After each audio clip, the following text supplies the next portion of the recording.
Caridad Sola, thank you so much for doing this. I know your time is so valuable. We've tried to get together so many times, but finally we're getting together today.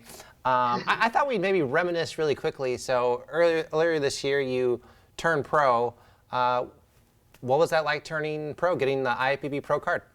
Well, it was incredible to finally do good, to be in the center. You know, you always come close or you place, and it's never the same when you're on stage and you're finally in the center, and you might be moved a little bit, but then they leave you in the center.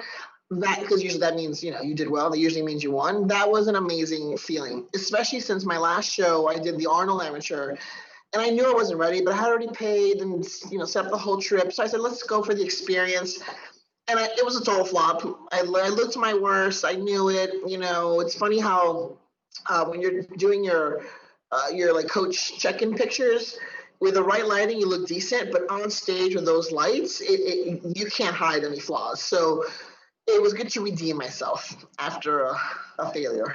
Yeah. The experience of being on the Olympia amateur stage and the Arnold amateur stage, any difference there? Definitely. I mean, it's a beautiful stage. I mean, the Arnold, you actually are on the exact same stage the pros are on. At the Olympia, you're in a different showroom, so it's not the same stage, but still, I mean, the caliber of the show and the competitors and the arena, like everything is just, the whole ambiance is amazing, especially for an amateur. So I highly recommend it for amateurs. You can't beat that. It's either that or a high school stadium, it's not the same. Or high school, like, theater. Yeah, totally not the same. Carrie, what do you think bodybuilding teaches people? You can obtain anything you put your mind to. That's the reason why I do it. It's not for the physical. I mean, that's like an extra perk. I never thought I was going to be doing bodybuilding. It was just a personal goal. Let me see if I can get in shape enough to step on stage. And then I got the bug, where you just want to keep doing it over and over again.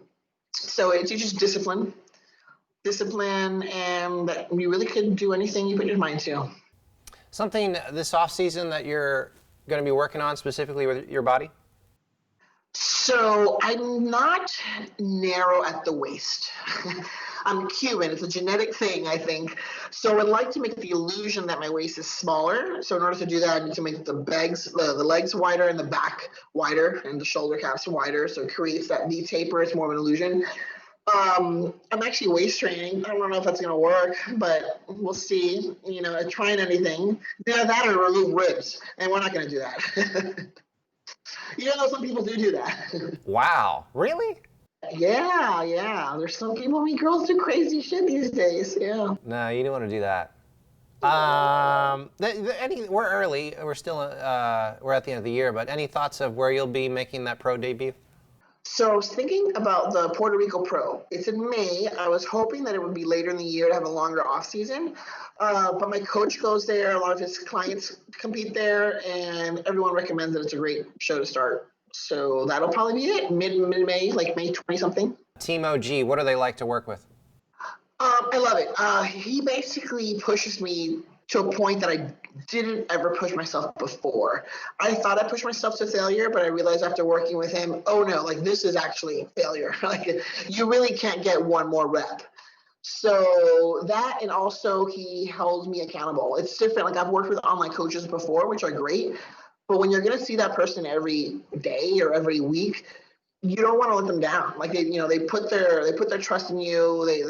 They're working so hard to make sure you succeed. So you don't want to fail. So it's just good to have that accountability in person. Yeah. Yeah, that's fantastic. When you were on stage earlier this year, what was your routine like on stage? So it's interesting you ask. That's one of the things I want to improve this year. I personally, I've worked with Kenny Wallach. He's amazing. He taught me all of my posing. When it comes though to the individual nighttime posing routine, I want to get more creative. Right now it's very basic. It's basically the same thing I do in the morning at the one person presentation round. So I want to get it to be emotional, dramatic, and inspirational. And so I'm looking for a local person that can help me bring that creativity to that posing routine, especially now for the pro stage. You got to step it up a notch. Another division is coming back next year in the Olympia. It's women's bodybuilding. What do you think about that? So I mean, it's amazing. I'm super glad that it's coming back. People have asked if I'm interested in crossing over. I feel like I'm definitely too small. At the amateur level of women's bodybuilding, I could totally compete in that category. But at the pro level, they're massive. You know, there is a variation. There are some of the smaller girls, a lot of the women's physique that have crossed over.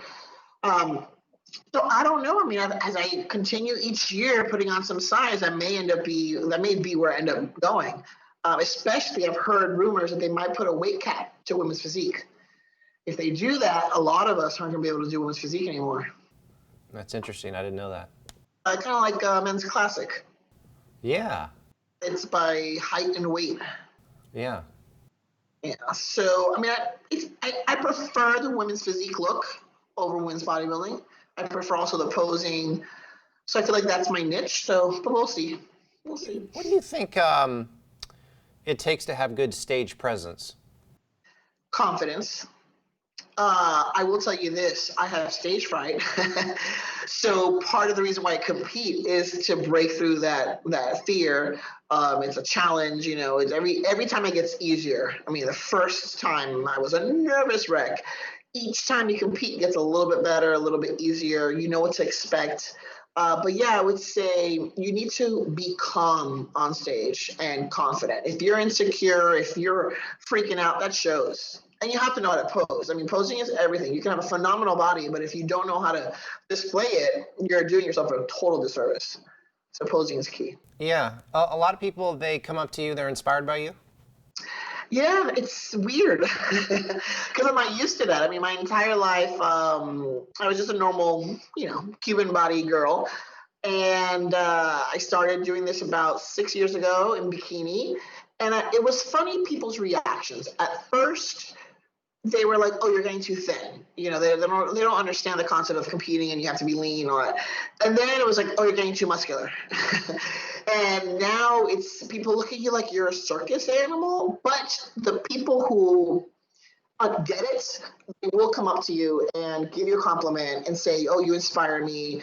Or even if it's not their look, you know, a lot of women, that's not the physique they want, but they do know the dedication that it takes.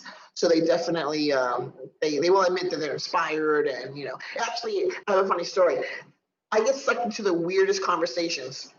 Last time at Costco, there's this little old man, and he's trying to sell me wine.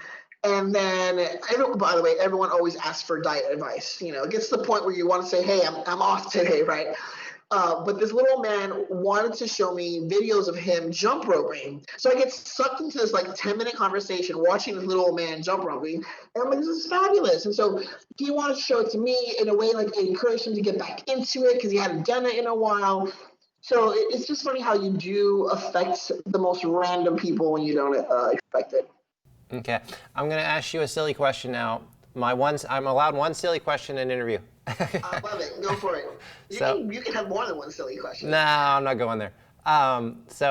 There's a silly photo of you and Mr. Shawn Nelson. He's a photographer. I'm gonna hold it up. What's going on here? Yes. Do you want to know what that was? Yeah. What did that? How was that inspired? So he can do the slow-mo. Actually, I wish he sent me the video. It was even funnier. He does these slow-motion video, clips for you. And I was doing this move where I was basically just kicking my leg out. He was trying to capture it with the photos and the video. And then we were like, wouldn't it be hilarious if you were like kicking me? So we just thought of it. He put himself in the right position. He was actually a great actor. It literally did look like I was kicking him in the nuts. So there was nothing to it. That was just good old having fun during a photo shoot. Mr. Nelson he's so talented. I've seen his videos as well. He's really good. Yeah. Very cool. Yeah, he's great to work with. That was the second time I worked with him. Can you leave us, last question, Carrie, some advice for us? Someone might be watching this and they might be struggling to work out or eat clean. What would you say to them?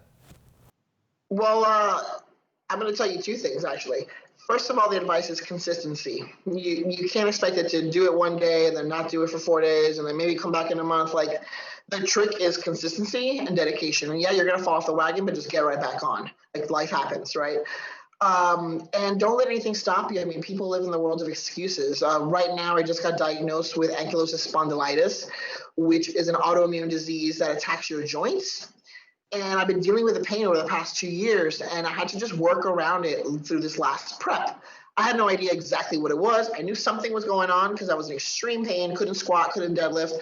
But there's other things you could do. I could do extensions, or on a good day, I would do lunges. So not every day is going to be the best day. And now that I know what it is, I just have to treat it, and I'm not going to let it stop me. Like, you got to be that way in life with anything that you want. It's all about tenacity. So consistency and tenacity. Those are the two things you got to drill in your head. Oh, and manifest it. You got to manifest what you want. If you're thinking negative, those negative thoughts become your reality. Your joints are feeling okay today? Yesterday was bad. Today was okay. I did back, so I was happy. You do have a newfound appreciation for the good days. That because you take your health for granted. Anytime you feel crappy, you want to get better. So this is something that whenever it's a good day, I have to take advantage of it. And what is it called again? Ankylosing spondylitis. It's a fancy term for almost like arthritis of the spine.